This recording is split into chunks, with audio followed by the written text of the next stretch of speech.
नमस्कार, मैं शशिधर और आप देख रहे हैं धे टीवी पर हमारा खास कार्यक्रम भारत के ऐतिहासिक फैसले। यह 1996 की 16 जनवरी थी। उस समय के नेता प्रतिपक्ष लाल कृष्ण आडवाणी दिल्ली में पंडारा रोड के अपने बंगले में बड़ी सोच में डूबे हुए थे। लंबे सोच विचार के बाद उन्होंने निर्णय लिया कि वो संसद की सदस्यता से इस्तीफा दे देंगे। उनके राजनीतिक करियर में यह पहला मौका था जब उन्होंने अपने सबसे विश्वसनीय साथी अटल बिहारी वाजपेयी की सलाह को सिरे से नकार दिया था। इस्तीफा देते हुए उन्होंने ऐलान किया कि जब तक वो जैन हवाला केस से बरी नहीं हो जाते तब तक वो सदन में कदम भी नहीं रखेंगे।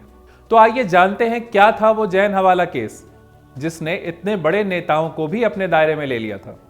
तारीख थी 25 मार्च 1991। कश्मीर उस समय अशांति का शिकार था। दिल्ली पुलिस को हफ्तों की भागदौड़ के बाद एक बड़ी लीड मिली थी। जमायत इस्लामी के दिल्ली हेडक्वार्टर से एक कश्मीरी नौजवान को गिरफ्तार किया गया। नाम था अशफाक हुसैन लोन। अशफाक की निशानदेही पर शहाबुद्दीन गोरी नाम के एक और युवक को जामा मस्जिद इलाके से उठाया गया। गोरी उस समय जेएनयू का छात्र हुआ करता था। पूछताछ में पता लगा कि दोनों युवक हवाला के जरिए पैसा हासिल कर उसे आतंकवादी संगठन जम्मू कश्मीर लिबरेशन फ्रंट तक पहुंचाते थे। यह पैसा लंदन से कोई डॉक्टर अयूब ठाकुर और दुबई से तारिक भाई नाम के दो शख्स भेजा करते थे। यहां से यह मामला सीबीआई को सौंप दिया गया। 3 मई 1991 को सीबीआई ने विभिन्न हवाला कारोबारियों के 20 ठिकानों पर छापा मारा। इसमें भिलाई इंजीनियरिंग कॉरपोरेशन के प्रबंध निदेशक सुरेंद्र कुमार जैन के महरौली स्थित फार्म हाउस पर छापे की कार्यवाही भी शामिल थी। उनके भाई जेके जैन के दफ्तर पर भी छापा पड़ा। इसमें उस समय 58 लाख रुपए से ज्यादा नकदी, 10.5 लाख रुपए के इंदिरा विकास पत्र और लगभग 4 किलो सोना बरामद किया गया। इसके अलावा 593 अमेरिकी डॉलर, 300 पाउंड, डेनमार्क की मुद्रा 27,000, हांगकांग की 50,000 मुद्रा, 300 फ्रैंक सहित 50 अलग अलग देशों की मुद्रा भी बरामद की गई। इसके अलावा 2 संदेहास्पद डायरी भी मिली। इस छापे के महीने भर बाद 16 जून 1991 को सीबीआई के डीआईजी ओपी शर्मा को भी सस्पेंड कर दिया गया। उन पर आरोप था कि टाडा के अधीन मुकदमा न बनाने के एवज में उन्होंने जैन बंधुओं से 10 लाख रुपए बतौर घूस लिए।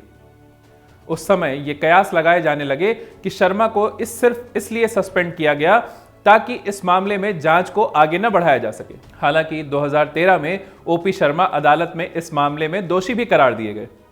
दरअसल खबर का आखिरी सिरा थोड़ा पुराना था। 1993 की जून की 22वीं तारीख थी।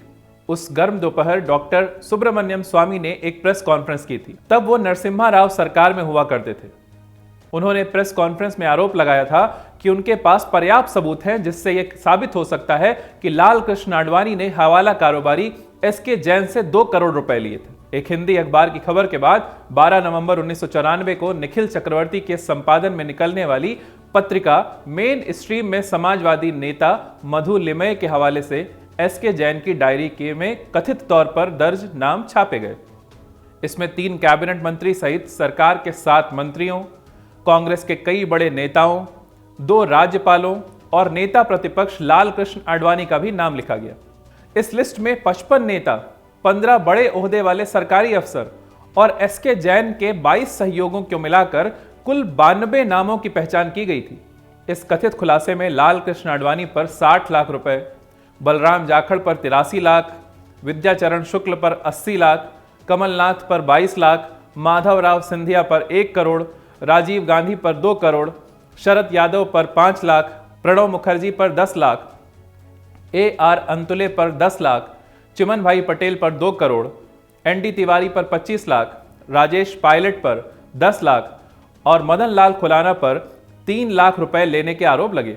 मार्च 1989 से लेकर 1991 तक कुल 64 करोड़ रुपए बांटे जाने का ब्यौरा दर्ज था।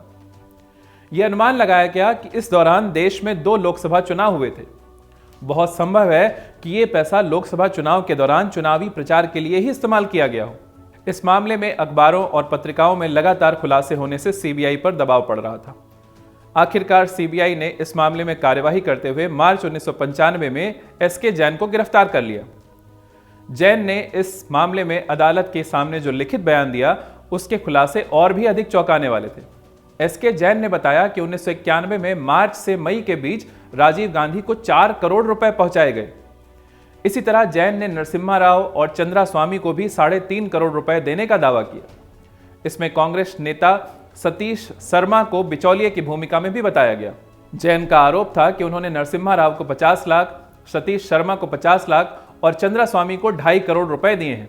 इसके अलावा यह भी बताया कि क्वात्रोची के जरिए वो किस तरह हवाला कारोबारी आमिर भाई के संपर्क में आया, तमाम सरकारी टेंडर पास करवाने का कमीशन किस तरह उसके पास हवाला के जरिए आता रहा।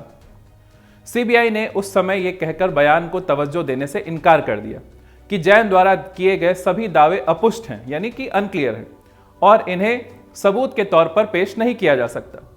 पूछताछ के दौरान जैन ने भी बहुत सातिर तरीके से केवल उन लेन देन का जिक्र किया था जो कि डायरी में मौजूद नहीं थे। डायरी में दर्ज नामों में सिर्फ राजीव गांधी के बारे में ही विस्तार से जिक्र हुआ था, जो उस समय दुनिया में ही नहीं थे। गिरफ्तारी के 20 दिन बाद 23 मार्च को जैन को जमानत पर भी रिहा कर दिया गया। इस मामले में सीबीआई जांच पर शुरुआत से ही संदेह जताया जाता रहा।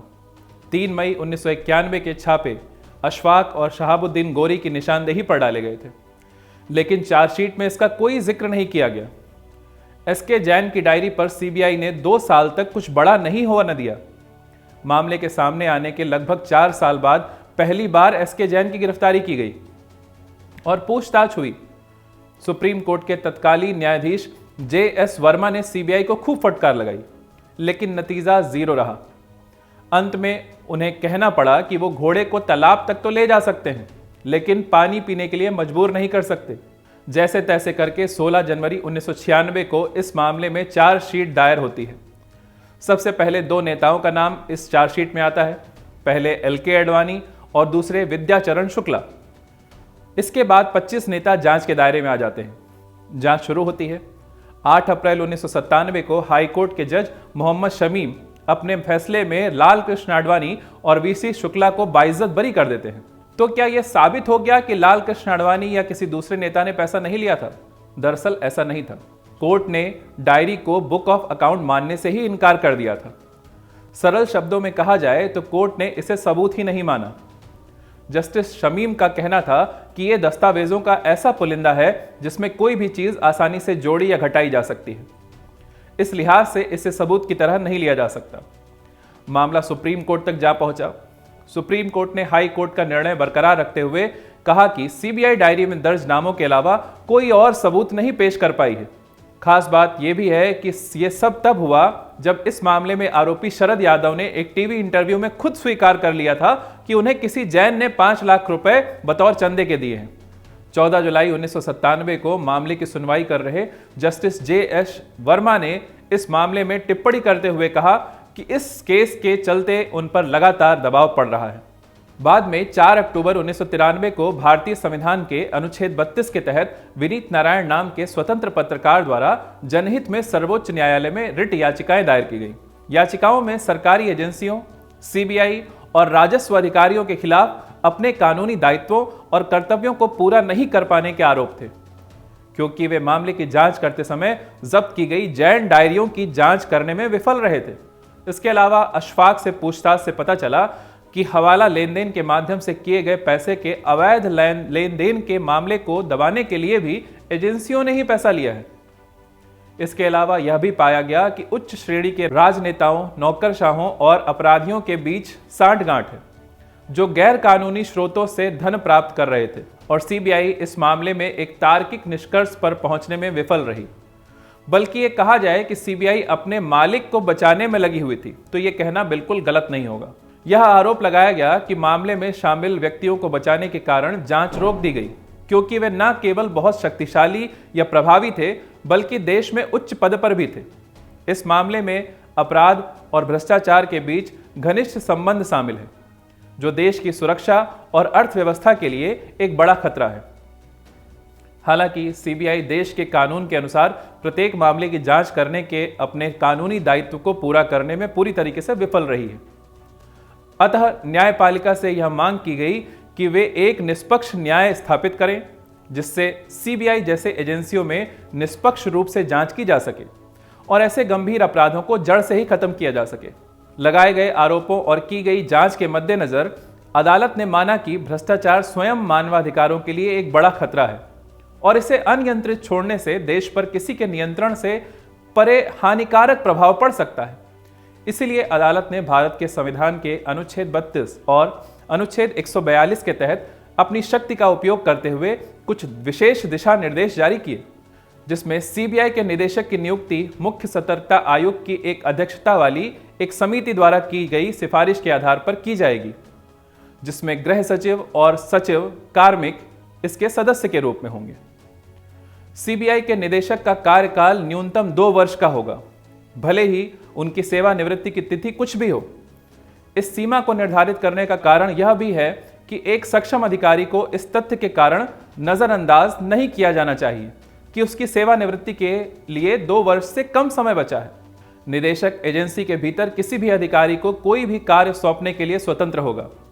इसके अलावा निदेशक किसी भी जांच के लिए एक टीम का गठन करने के लिए भी स्वतंत्र होगा। हालांकि यदि निदेशक किसी जांच दल के प्रमुख में कोई बदलाव करना चाहता है तो वह उसके लिए ठोस कारण प्रस्तुत करेगा। निर्धारित समय के भीतर अदालत में चार्जशीट दाखिल करना भी निदेशक की जिम्मेदारी है। इसके अलावा निदेशक मामले की निरंतर समीक्षा के लिए भी जिम्मेदार होगा। निदेशक एजेंसी के अधिकारियों की दक्षता और प्रभाविकता बनाए रखने और भ्रष्टाचार को रोकने के लिए समय समय पर मूल्यांकन भी करेगा। अभियोजन की मंजूरी देने के लिए समय सीमा 3 महीने निर्धारित की गई थी, जिसमें महाअधिवक्ता या महाअधिवक्ता कार्यालय के किसी अन्य अधिकारी से परामर्श की आवश्यकता होने पर 1 महीने का अतिरिक्त समय दिया जा सकता है। सीबीआई छापेमारी या जब्ती करने के लिए भी नियमावली में उल्लेखित दिशा निर्देशों का सख्ती से पालन करेगी। इसके अलावा सीबीआई हर 3 महीने में एक बार लोगों की शिकायतों को इस तरह से हल करने की दृष्टि से एक रिपोर्ट पेश करेगी जो सीबीआई के कामकाज से समझौता नहीं करती हो।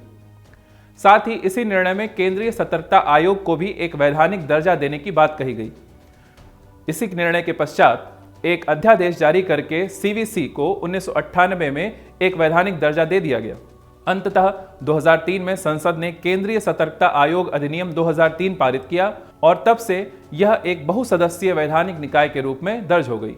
साथ ही इसी अधिनियम में यह भी प्रावधान किया गया कि सीबीआई जब भ्रष्टाचार के मामलों की जांच करेगी तो उसकी निगरानी सीवीसी ही करेंगे, ताकि एक स्वायत्तता और निष्पक्षता बनी रहे। ये थी भारत की स्वर्णिम राजनीति के इतिहास की एक ऐसी ऐतिहासिक कहानी जिसने भारतीय तंत्र को पूरी जड़ों से हिला दिया था। खैर, आज की कहानी में इतना ही। जल्दी ही मिलेंगे अगली कहानी के साथ। तब तक के लिए धन्यवाद।